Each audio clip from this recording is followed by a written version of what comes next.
Tongeye kugaruka mbere yanyu dushima Imana kubw'iki gitondo cy'amahoro. Imana yatwemereye tena kuvuga ubutumwa bwiza bwayo. Nitwa Pasteur DISMAS, tuba dukora umurimo w'Imana mu Itorero Pentecote Philadelifia. Uyu munsi ni umunsi mwiza, munsi wo gushima Imana kuko turiho, wo gushima Imana kuko tugiye kumva ijambo ryayo. Ibyo kurya by'umukiranutsi ni ijambo ry'Imana. Mane tushoboje, reka tubanze tusenge. Turagushimiye Data wo mu ijuru, urera kandi urakiranuka. Warakoze imirimo ikomeye udutangira mwana wawe kinege Yesu Kristo aza kudupfirira kubw'ibyaha byacu. Twarabo kurimbuka, ariko kubwa Kristo twize ko tuzabona ubugingo buhoraho. Udufashe twambike imbaraga kubw'uyu mwanya mwiza wo kuvuga ijambo ryawe. Muka wera ngwino tuyobore, tutavuga ibyacu ariko tuvuge iby'Imana ishaka iki gitondo cyiza. Tusengeye abumva ijambo ry'Imana bose, iri jambo ribagirira umumaro kubw'izina rya Yesu. Mbaraga z'umwanzi turazirukanye, fuwe ry'abazimu n'abarozi turamenaguye, kirere kiezwe gitunganywe nawe. Uzumva ijambo ryawe rimugirira umumaro, kandi udushoboje Kristo tutaza kurimbuka, ahubwo tuzabona ubugingo buhoraho. Turagushimiye tubisabye mu izina rya Yesu Kristo, amina. Mana urakoze, cyubahiro kibi cyawe. Tugiye kuganira kubw'ijambo ry'Imana.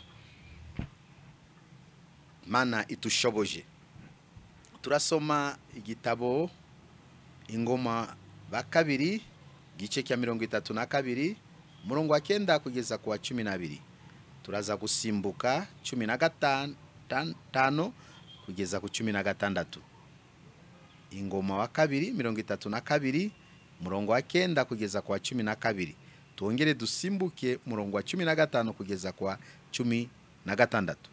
Senekarebu akangisha abaturage b'i Yerusalemu. Senekarebu akangisha abaturage b'i Yerusalemu. Anyuma y'ibyo, Senekarebu umwami wa Ashuri, ubwo yari yagerageje Ilakeshi n'ingabo ze zose, atuma abagaragu be kuri Ezekiya umwami w'Abayuda no ku Bayuda b'i Yerusalemu bose ati, Senekarebu umwami wa Ashuri aravuga ati, mwiringiye iki kibatera gutekereza kuzagoterwa i Yerusalemu? Mbese Ezekiya ntabashuka ngo mwicishwe n'inzara n'inyota? Akavuga ati, Uwiteka Imana yacu izadukiza amaboko y'umwami wa Ashuri. Ezekiya uwo siwe wasenye ingoro zayo n'ibicaniro byayo, agategeka Abayuda n'ab'i Yerusalemu ati, muzajye musengera imbere y'icyotero kimwe gusa, kandi abe ari cyo muzajya mwoserezaho imibavu. Turasimbuka ku murongo wa 15 kugeza kwa 16. Nuko rero Ezekiya ye kubabesha ngo abashukashuke atyo, kandi ndimumwemere, kuko ari nta mana y'ishanga ryose n'ubwami bwose yashoboye gukiza abantu bayo amaboko yanjye n'ay'abasokuruza banje. Nkaswe Imana yanyu. Maze abagaragu be bitumiriza n'ayandi magambo, batuka Uwiteka n'Imana y'umugaragu wayo Ezekiya. Ayo niyo magambo tugiye kuganira kubw'iki gitondo cyiza. Itubwire iki? Senekarebu akangisha abaturage b'i Yerusalemu. Uyu Senekarebu yari umwami wa Ashuri. Abaturage b'i Yerusalemu bari bafite umwami wabo Ezekiya mu icyo gihe. Uyu Senekarebu aturuka ari Ashuri, n'umwami w'abanya Ashuri, atuma abantu abaha amagambo y'ubutumwa, mugende mubwire abaturage b'i Yerusalemu aya magambo. Rimwe na rimwe mundu ushaka kwicara utashaka kumenya aho ikigeragezo cyawe cyaturuka. Nimba twamenyaga aho ikigeragezo cyaturuka, mundu yagomba kumenya buryo yarwana urugamba. Ariko kenshi tuza kurwana rugamba byatugezeho, tutagiwe bundu y'Imana kudutegurira. Imana niyo ishaka gutegura umuntu ati iyi minsi ube maso usenge, iyi minsi uwe uce bugufiya, buriyo kamenya ko ari kiri kigiye kuba kitari kiza cyangwa kiza. Asa Yezekiya yayoboraga ubwoko bw'Abisirayeli muri icyo gihe, abona bari mu mahoro mu mutuzo. Ariko Senekarebu umwami wa Ashuri amutumaho abantu, aravuga ati mwiringiye iki? Atangira kubwira abo intumwa ze yatumye, atangira asanze abayuda cyangwa n'abantu baturage b'i Yerusalemu, barabakusanya. Batangira kubabwira ayo magambo batumwe na Senekarebu umwami wa Ashuri. Senekarebu umwami wa Ashuri aravuga, butumwa bwabo batangira kubuvuga ati mwiringiye iki kibatera gutekereza kuzagoterwa i Yerusalemu? Ati mwebwe mwiringiye iki kibatera ko muze kugotwa muyu murwa wa Yerusalemu? Mbese Ezekiya niwe wari umwami wabo. Mbese Ezekiya ntabashuka ngo mwicwe n'inzara n'inyota? Akavuga ati Uwiteka Imana yacu izadukiza amaboko y'umwami wa Ashuri. We Ezekiya gihe cyose mwanya bumvaga tundu n'utundi n'imigambi y'uyu mwami wa Ashuri, yakomezaga ubwoko bw'Abisirayeli, ababwira bene data mukomere, bene data mushikame, bene data mwihangane, kuko rugamba si urwacu, Mana yacu izadukiza amaboko y'uyu mwami wa Ashuri. Haleluya. Kandi iyo niyo magambo y'umuyobozi uhagarariye abandi agomba kubakomeza ko byiringiro byacu bibe ku Mana gusa, na wundi ugomba kudukiza amaboko y'uyu mwami wa Ashuri atari Imana yacu. Iyi misi abantu barajarajara mu gushaka ibigirwamana no guteshuka inzira z'Uwiteka no kureka kwizera Imana, bakiringira ibindi bintu bitagira umumaro. Ariko Ezekiya akakomeza bwoko bw'Abisirayeli ati Mana yacu niyo izadukiza amaboko ya Senekarebu. Yesu ashimwe kandi ahabwe icyubahiro. Sinzi aho byiringiro byawe biri mu iyi misi. Ezekiya uwo izo ntumwa zirimo kubwira Abisirayeli abanya Yerusalemu ayo magambo. Ezekiya wo siwe wasenye ingoro zayo. Atangira magambo yo kufobya Ezekiya no kwereka Ezekiya ko mirimo yose yakoze ntago yari mirimo myiza, yarasenye. Ariko yasenye bigirwamana yasanze mu ngoro y'Imana. Ezekiya uwo siwe wasenye ingoro zayo n'ibicaniro byayo, abereka ububi, mbese navuga ububi, nguko mu imisi abantu bamwe batishimira mirimo y'abandi. Ati uriya no muhanuzi wahi, uriya no mwigisha wahi, uriya ni muyobozi wahi, uriya ni gutya. Oya, shimira imirimo Imana irimo gukoresha mugenzi wawe nimubona ko ari mukuri. N'ibicaniro byayo agategeka abayuda n'ab'i Yerusalemu ati muzaje musengera imbere y'icyotero kimwe gusa. Yari gahunda za Ezekiya, buryo Imana yamuyoboye mikorere ye agatiye n'Imana. Ategeka abayuda n'ab'i Yerusalemu ati muzajya musengera imbere y'icyotero kimwe gusa, kandi abe aricyo muzajya mwoserereza imibavu. ariko byahindutse kwa uyu Senakeribu amagambo mabi yo kucintege abayuda n'ab'i Yerusalemu yo kubereka ko umwami wabo yakoze amakosa kuko yatanze iri tegeko. Murongo wa 15 turasimbuka. Nuko rero Ezekiya ye kubabesha. Ezekiya ye kubabesha ngo abashukashuke atyo kandi ndi mumwemerere kuko ari nta mana.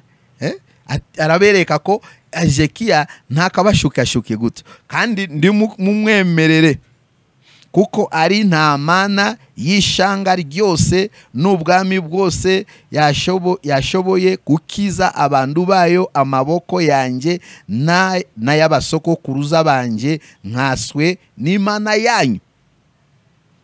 Ati ntakabashukashuke gutyo kuko nta yindi mana narindi shanga mana ishobora kubakiza amaboko yanjye n'ay'abasokuruza banje nkaswe iyo mana yanyu. Arigaragaza ko niwe ukomeye, mana ya Bisirayeli nta kintu yamukora, mana ya Bisirayeli ntago yabakiza maboko ye Senakeribu.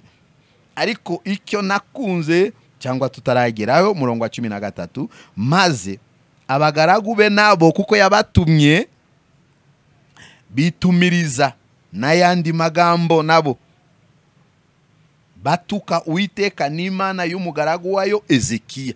Abo bagaragu yatumye bitumiriza yandi magambo yabo bagatuka Imana waremye isi n'ijuru, batuka n'Imana n'umugaragu wayo nde Ezekiya, bereka ko abanya Yerusalemu na mwami wanyu nubusa, mwami wanyu ntacyo yashoboye, arabashuka. Sinzi nimba bashaka ko abayuda n'ab'i Yerusalemu bahindukire umwami Senakeribu, ariko bo Ezekiya yaberekaga gusa ko ari Imana yabo izabakiza mu maboko yande ya Senakeribu, kandi akabereka ko nta kindi bagomba gukora, batumbire gusa kuwiteka. Senakeribu nawe kuko yari yuzuyemo mbese navuga iki imirimo ya kamere, atazi Imana, yizera ubutunzi afite, yizera imbaraga ze, yizera ububasha bwe, akavuga ko nta yindi Mana yambakiza yamukiza cyangwa indi shanga imukize mwami we Ashuri n'abasokuruza be nkaswe iyi Mana. Mbese yasuzuguye Mana ya Bisirayeli. Iyi misi nguko abantu barimo gusuzugura Imana dusenga, iyi misi abantu barimo gusuzugura Imana tuvuga mu butumwa bwiza, iyi misi abantu barimo gupinga Imana, abahanuzi barimo kubahanurira. Ariko wirinde gusufobya Imana, wirinde gusuzugura Imana, kuko munsi umwe iza kwereka ko ariyo Mana ishobora byose. Wasuzugura umuntu guko wamubonye kandi ni singombwa gusuzugura umuntu, ariko twirinde Mana yacu irakomeye, Mana yacu yadukijije bibazo byinshi na n'ubu iracyaturinda byinshi kubw'imbaraga zayo. Abantu barimo kukina ku isi, barirata ku isi, nuko Itorero iracyari ku isi ikagerageza gusenga, ariko Itorero nirimara kuva ku isi bene data, iyi si izatubera igisharira. Yesu atushoboje kandi atugirire neza. Sasa ayo magambo yose iragenda ku mwami Ezekiya. Mwami Ezekiya aratuza, aravuga ko nakora iki, uyu muntu ko ashaka kutubuza amahoro, uyu muntu ko aradusebya, uyu muntu ko asebya Imana yacu. Yesu ashimwe kandi ahabwe icyubahiro. Nguko iyi minsi Imana y'Itoro Pentecote abantu bayisuzugura, bayisebya. Toro Pentecote yasengeye abantu burwayi burakira, yirukana abadayimoni, abantu barabohoka. Yesu ararisigira isezerano, nimugenda amahanga yose mubwiriza abantu ubutumwa bwiza, uzabemerera mumubatize mu izina rya Data n'Umwana n'Umwuka Wera. Ndupinga ijambo ry'Imana kuko ari ni ijambo ryashizwe rufatiro na Kristo, cyangwa Itorero ry'Imana nditukarikinishe kuko ari ikintu cyashizwe ku rufatiro rwashizweho ku bwa Kristo. Yesu atushoboje. Sa Ezekiya amaze kumva izo nguru, nta kindi Ezekiya yakoze. Ayo magambo yose Senakeribu yamutumiye, amusebya, amutuka, ayereka ko Imana yabo ndagoshobora kubakiza mu maboko ye. Uwo Hezekiya yereka abaturage b'Abayuda n'Abanyayerusalemu, abereka iki? Ko Imana, Hezekiya arimo kubashukashuka, kubabwira ko Imana izabakiza mu maboko yanjye. Ntago bishoboka. Abagaragu be nabo bongera amagambo yabo, batuka Imana. Kirazira gutuka Imana. Batuka n'umugaragu wayo Hezekiya. Mundu wizera Imana ndukamusebye, ndukamutuke, byaguteza ibibazo n'ingaruka. Kuko ukoze ku jisho ry'umukiranutsi aba yakoze ku Mana yacu. Yesu atufashe kandi atugirire neza. Mwami Hezekiya icyo yakoze, simbizi nimba yatumiye umuhanuzi witwa Yesaya. Yesaya ageze imbere ye, icyo baraganira kubw'icyo kibazo. Icyo bakoze niki? Bafata umugambi wo kutakambira nde? Uwiteka. Hezekiya na Yesaya batakambira Imana. Bibazo turimo kuhura nayo bene data, ni misi yacu yo kutakambira Imana. Reka gusakuza mu kigeragezo, reka kwiringira bitagira umumaro. Iringiye Imana gusa. Ndukabe nka Senakeribu yasuzuguye Imana, asuzugura abantu biringiye Uwiteka. Ijambo ry'Imana riratubwira biringiye Imana bameze nk'umusozi wa Siyoni utabasha kunyeganyezwa. Bibazo birahari mu imisi, miyaga ni myinshi, ariko Itorero ry'Imana mureke twiringiye Imana yonyine. Abakozi b'Imana tugarure byiringiro byacu ku Mana, twirinde n'icyatwanduza. Mana yacu kuboko kwayo si kugufiya. Mana izakora, Mana izarwana urugamba, Mana izatuneshereza mu maboko y'abanzi bacu. Bwana Yesu asifiwe. Yesu abahe umugisha kandi abagirire neza. Burwayi ufite wiringiye Imana, bibazo ufite Yesu reka wiringiye Imana, nguko uyu mugaragu w'Imana namukunze Hezekiya abwira Abayuda n'Abanyayerusalemu, kuko nta wundi tukwiye kwiringira, na wundi wadukura mu maboko yatukiza amaboko ya Senakeribu, ni Imana yacu yonyine. Haleluya. Kandi iyo niyo magambo abantu b'Imana tugomba gukomeza ubwoko bwayo mu bibiye turimo. Harimo bibiye by'inzara, harimo bibiye by'ubukene, harimo bibiye bibazo n'ibyorezo byinshi, ariko tugomba kwiringira Imana yonyine gusa nizadukiza ibi bibazo byose turimo kuhura nabyo. Nibiri imbere tutazi, nibiri imbere bihishwa, ariko nitwiringiye Imana izadukiza ibyo byose. Tuzabaho iteka ryose kubw'imbaraga z'Imana. Yesu atufashe kandi atugirire neza. Yesaya na Hezekiya barafukama barasenga, batakambira Imana. Mu gusenga kwabo, uyu Senakeribu nawe afasha ingabo ze, afasha abagabo bakomeye, afasha abaserikari bakomeye, ati turagiye tujye kurwana, tukubite hasi abi Yerusalemu n'umwami wabo Hezekiya bakureho. Aritegura neza kuko agiye kurwanya abandi, aritegura neza ko agiye gufata murwa Yerusalemu, murwa w'amahoro. Ndagwafa wapfa kuvogera gusa gutyo. Niyo mpamvu abantu b'Imana mureke dushikame, turabanyamugisha mbere y'Imana, teretse tuteshutse Mana yatushira mu maboko y'abanzi bacu. Ariko nidukomeza kuhagarara neza, Mana ndagoza dukoje isoni bene data barokore. Ariyo barahaguruka baragenda. Muhanuzi Yesaya na Hezekiya baratakambira Imana. Mu gutakambira kwabo Imana, Mana imanura iyumva kusenga kwabo. Buriya amasengesho yo mukiranutsi ntago ibikizira ku Mana. Icyo mukiranutsi ategeka Mana iracyumva. Icyo mukiranutsi yirukanye kirahunga. Icyo mukiranutsi yasabye kirabugaragara kuko Imana yamwishimiye. Mana yumva kusenga kwa Hezekiya n'umuhanuzi Yesaya mwene Amosi. Yakoze iki? Imanura marayika. Senakeribu n'ingabo ze bari mu nzira baza, ati bagiye gufata Yerusalemu. Murwa Yerusalemu bayinjiremo. Mana imanura marayika wayo bene data, irwana urugamba, yica abantu bose Hezekiya yari yizeye, yica bakomeye bose. Marayika urwana urugamba, Hezekiya wasuzuguwe na Amosi na Yesaya bibereye mu muka wo gusenga gusa. ariko Mana yumvise amasengesho yayo itegeka marayika wayo, we kiranukira Imana gusa, utakambira Imana ibirimo kukurwanya, irimo kukubuza amahoro, Mana ifite ingabo zayo irategeka bikaza kutuneshereza urugamba.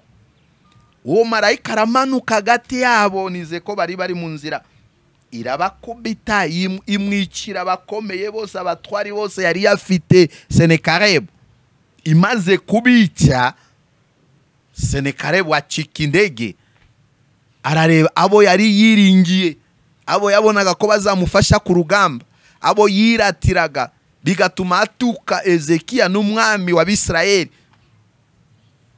Bose Imana irabica mu nzira ikoresheje marayika wayo. Imaze kubica bene data, muzicyo Senekeribu yakoze, arahindukira asubira mu gihugu cyabo. Ariko ageze ku ngoro y'Imana yabo, Imana ye yari yizeye, Imana ifite amatwi itumva, Imana ifite amaso itareba. Iyo Mana niyo abantu barimo kwirukanga mu iminsi, ibarya bitakwiriye, ibabesha bagasiga kwizera Imana ikomeye, bakareka gukorera Imana ikomeye, bakajya gukoreshwa buretwa na Satani. Niki cyakuheja? Migisha yose iva kwa Satani n'abapfumu n'abaruzi nibigiye gitoya. Bene data, mureke twihanganire bitugerageza ku Mana. Ibiva ku Mana bihora biraramba, ibiva ku Mana ni by'umugisha. Mana Ezekiya yinjiye mu ngoro y'Imana ye, abo yibyariye mu nda ye, nuko Bibiliya tubwira, baramusanga, bakora iki? Bamwicisha inkota. Yesu ashimwe.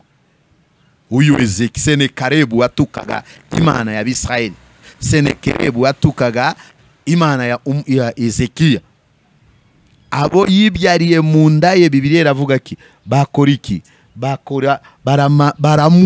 Baramwica.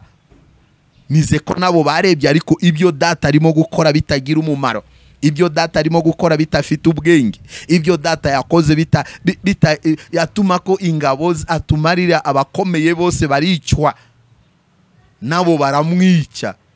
Senekeribu arapfa. Yesu ashimwe kandi ahabwa icyubahiro. Suko tumwifuriza ibyabaye, ariko turaganira iyo Imana yashatse kwigaragaza. Imana itandukaniro y'umuntu usenga Imana n'umuntu utizera Imana, itandukaniro y'Imana y'ukuri n'ibigirwa Mana bifite amaso bitarora. Ezekiya aricishwa, Senekeribu aricishwa inkota nabo yibyariye ku giti cye. Tuvuga ko abana be b'abahungu baramwicisha inkota. Ezekiya na Yesaya bakoraga iki? Batakambiye gusa Imana. Niyo mpamvu ibi biye turimo bibazo bishobora kukwagurukira, yaba ku murimo w'Imana, yaba kubw'impano zawe ufite, yaba ku buzima busanzwe. Icyo tugomba gukora niki? Tugomba gusa kutakambira Uwiteka, tukizera Imana, kuko urugamba si urwacu bene data, urugamba ni urw'Uwiteka. Imana ibaye mu ruhande rwacu, mubisha wacu yavahe. Icyo nicyo tugomba kwizera. Dutinye kwegera bigirwamana, kuko nta butwari nta bubasha zifite. Imana yacu ni ikomeye, Imana yacu ni ishobora byose, Imana yacu iri hejuru ya byose, Imana yacu irarambaye, Imana yacu irakiza. Nta burwayi n'umwe bunanira Imana, kandi ibi byorezo byose n'ibintu byavuzwe n'Imana. Kubw'ibyaha biye by'imperuka bindu bizaba bikomereye abantu. Mureke dutinye icyaha, twizere Imana. Senekeribu wishiraga hejuru, watutse Imana, watutse mugaragu w'Imana, yicishwa inkota nabo yibyariye mu nda ye. Ezekiya na Yesaya bakoresheje ijambo rimwe gusa, umurimo umwe, yo kutakambira Imana. Ubona twebwe mu iyi minsi, nasanze ko iyi minsi abantu basigaye bafite amagambo menshi, kukirana imanza, ibintu bitagira umumaro niyo bimitse ku mutima, ariko gusenga bisigaye bitunanira. twabaye abanyandege ngeya, twabaye birya kare, ntago tugifata biye byo gusengera. Umurimo w'Imana ndago twawukora tutafite imbaraga z'amasengesho. Butware bwo kunesha ibyaha ntago twabubona tutafite imbaraga zo gukiranuka no gusenga. Kunesha bigeragezo biva mu mbaraga z'amasengesho no gusenga. Bene data, mureke tukanguke tena itorero dusenga Imana, tufate biye byo gutakambira Imana ibyo turimo kubona mbere yacu, ibituremereye, bidukomereye. Yesu Kristo aracyari ku ndebe. Yavuze ijambo rimwe akiri ku isi, avuga musenge mutaruha kugezaho Yerusalema izahinduka ishimwe. Yerusalema ndago irahinduka ishimwe. Twebwe turananiwe, twebwe turarambiwe, turimo kubarira Imana iminsi twakoze. Ninde wakubwiye ko we wakorera Imana mubare w'iminsi wakoze? Wabarira Imana mirimo wakoze? Twararahiye ko tuzakorera Imana kugeza kugupfa. N'umunsi wo kutabarwa, n'umunsi wo guhembwa ntago tuhuzi. Mana niyo ibizi ikwishimiye mirimo wakoze n'uyu munsi cyangwa nisa nejo yakugirira neza. Yesu atushoboje, Yesu abagirire neza itorero ry'Imana. Mureke tube maso, tufunga amatwi. Oh Yesu Kristo we, ukwagurukira menya buryo bwo kutakambira Imana, kuko kunesha kuva mu maboko y'Uwiteka. Yesu atuyobore kandi atugirire neza. Tugiye kurangiza ubutumwa bwiza bw'Imana. Reka tusome iri jambo turangiririzeho. Cya gitabo gusa ki Ngoma wa 2:32 mu icyo gice tusome murongo umwe wa 23. Abisirayeli babonye uko Imana ibatabaye. Abisirayeli babona uko Imana ibatabaye, bari bafite ubwoba. Nayo magambo Senikerebu yatumye kubanya Bayuda batuye Yerusalemu, byabateje ubwoba. Asebye Imana yabo, abereka ko Ezekiya yakoze amafuti, Ezekiya yagaritse mirimo y'Imana, Ezekiya yangije umurimo w'Imana. Kandi ntago warwanywa n'umutambi ufobye mirimo y'umutambi. Kenshi na kenshi kuva na kera abatambyi bayoborwaga n'Imana, bakoraga iby'Imana bategetse. Ariko uyu minsi arimo gucirwa abatambyi imanza. Nta mwuka wera afite, nta buhanuzi afite, nta ishurirwa afite. Twese ndago twaba abahanuzi, twese ndago twaba abakoresho bitangaza. Mana yatanze impano mu buryo zitandukanye. Icyo tugomba kubisobanukirwa. Wowe gusa ufite iyo mpano, ubikore ucishwa bugufiya, umenye kubaha abatambyi b'Imana. Abisirayeli babonye uko Imana ibatabaye, kuko nuko benshi babonye yo munezero w'Imana, kundi marayika w'Imana yamanutse abaneshereza urugamba, yica ingabo za Senikerebu, abatwari be, abo yizeye bose marayika arabarimbura. Senikerebu asigara wenyine, asubiye mu gihugu cyabo, yinjiye mu nkoro y'Imana ye. Abo yibyariye bo nabo bamwicisha inkota. Israeli bose bazamuye, navuze ko bazamuye amashimwe ku Mana. Mana yacu urakomeye, Mana yacu urashoboye, nuwo kwiringirwa iteka ryose. Tuzagukorera iteka ryose, tuzagushima iteka ryose. Muziko igihe Mana yakoze mirimo n'ibitangaza, abantu barashima, abantu baranezerwa. Ariko iyi minsi twabayemo kwikakaza. Mana isigaye ikora imirimo ariko shimwe rikabura ku bantu. Mana irakora ibitangaza ariko abantu batakihamiriza. Mana irakwindura abantu, ibindurira abantu mateka, ariko bona abantu basigaye mirimo yabo nugufobya abandi, nugusuzugura abandi. Oya, ibuka nawe Imana yagukuye, icyo wakora washima imirimo y'amaboko yawe, na nuko ejo izongera tene kuzamure mu yindi ndara. Abisirayeli babonye ko Imana ibatabaye, nuko benshi bazanira Uwiteka amaturo Yerusalemu. Baranezerwa niyo mirimo Imana ikoze, bazanira Imana amaturo Yerusalemu. Ezekiya umwami w'Abayuda bamutura ibintu by'igiciro cyinshi, bituma yogezwa imbere y'amahanga yose uhereye icyo gihe. Babonye ko Imana ibatabaye, Bayuda n'abaturage b'i Yerusalemu. Imana irabatabaye.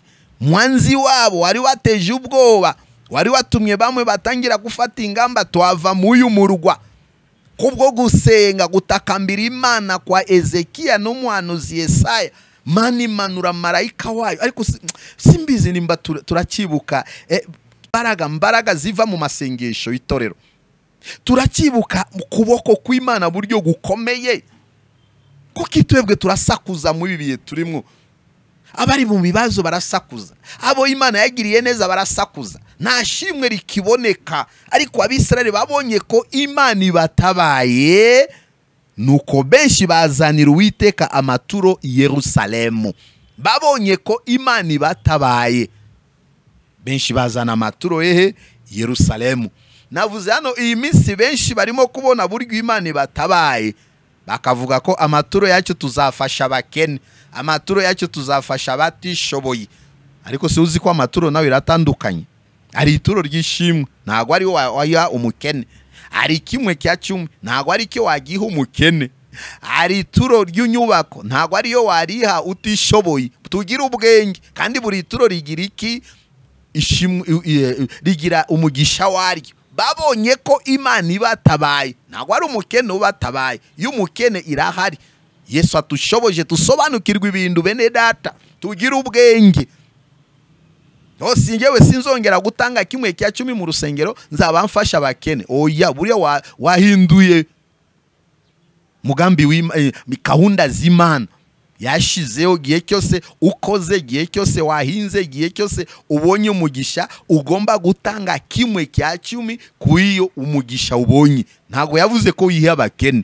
Nimba ushaka gufasha abakene, banza utange kimwe cya 10, kubisigaye uzatangamo n'ituro ry'ishimwe, uzatangamo n'ituro yo gufasha abo bakene. Yesu adufashe. Abi Yerusalemu, Abisirayeli babonye ko Imana ibatabaye, benshi ndago ari umwe. Nuko benshi bazanira Uwiteka amaturo i Yerusalemu.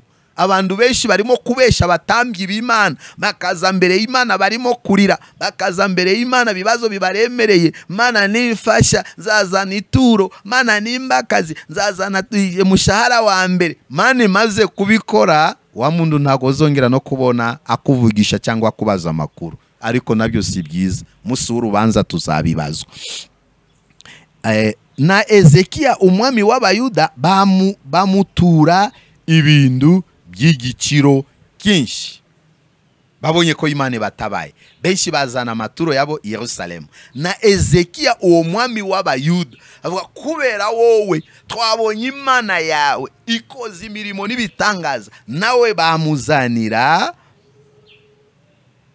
bamutura ibintu byinshi by'igiciro cyinshi.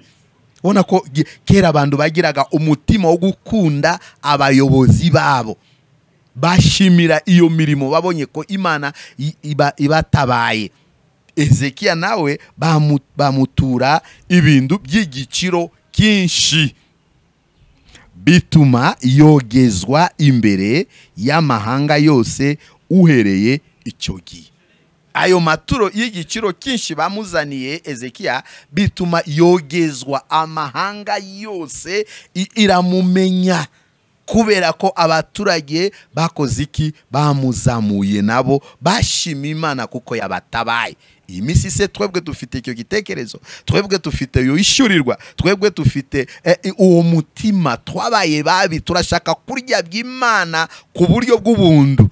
Tumenye ko by'Imana nabyo ndago biba bundu bene data, bituruka mu mirimo umuntu yakoze, bitusabamo kwitanga, bitusabamo kwemera no kwizera no kumvira no gucishwa bugufiya. Iby'Imana ntago ari ubundu. Mubahe abagaragu b'Imana, kandi nabo bazabasabira umugisha, Mane baheshe umugisha. Abisirayeli babona ko Imana ibatabaye, baranezerwa, bashima, bazana amaturo Uwiteka ati, Mana shimwe ryawe niringiri. Ayo mwami wacu Ezekiya nawe bamutambira amaturo y'igiciro cyinshi, yogezwa imbere y'amahanga yose uhereye icyo gihe.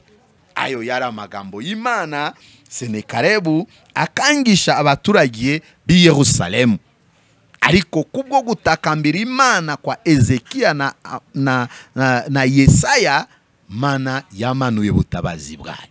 Ndi ukagira ubwoba mwene data, emera gutakambira Imana mu bibazo byawe byose ufite, emera kukiranukira Imana mu bibazo byawe byose ufite, na ube unezerwa mu gihe Imana yagutabaye. Ube wibuka kushima Imana, ube wibuka kugarura Imana icyubahiro, ube wibuka kumenya ko ari Imana yabikoze, ndukikubita igituza ko ari wowe, ndugasuzugure bene abantu mwasenganye, abantu mwakoranye bakiri hasi. Navuze ko mugisha w'Imana ni byiza, ariko rimo kuhindura abantu mu iminsi, maze kubona umugisha bava mu bushake bw'Imana. Yesu atushoboje kandi atugirire neza. Se bibazo ufite ubona ko butabazi bwawe bwaturukaye, no kujya gushaka bigirwamana, no kwambara kiyekose, no kwisiga bintu by'ubusabusa ibyo bigirwamana bitafite amaso, bishukashuka abantu. Mureke twiringire Imana, mureke mu bibazo byacu tutakambira Imana. Ihanganire ibibazo ufite, menya ko mutabazi ukomeye ni Imana yonyine.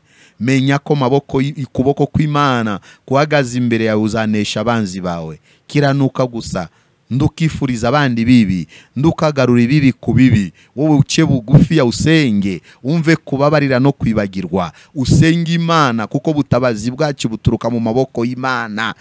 Yari umunezero mu icyo gihe mu gihugu mu bwoko bw'Abayuda n'abari batuye Yerusalemu, bumvise nguru yabaye kuri Senekerebu, buryo yatukaga umwami wa Bisirayeli, agatuka umwami Ezekiya, amufobya mbere y'abaturage, atuma amakuru itari meza yo kumusenya, yo kumwangiza. Ariko mundu w'Imana arihangana, akomeza gutakambira Imana, Imana iramanuka ikora imirimo yayo. Se bibazo ufite ubona ko byananira Imana, burwayi ufite wabona ko byananira Imana, inzara dufite wabona ko byananira Imana, Imana ifite inzira zirenze igihumbi zo kudutabara.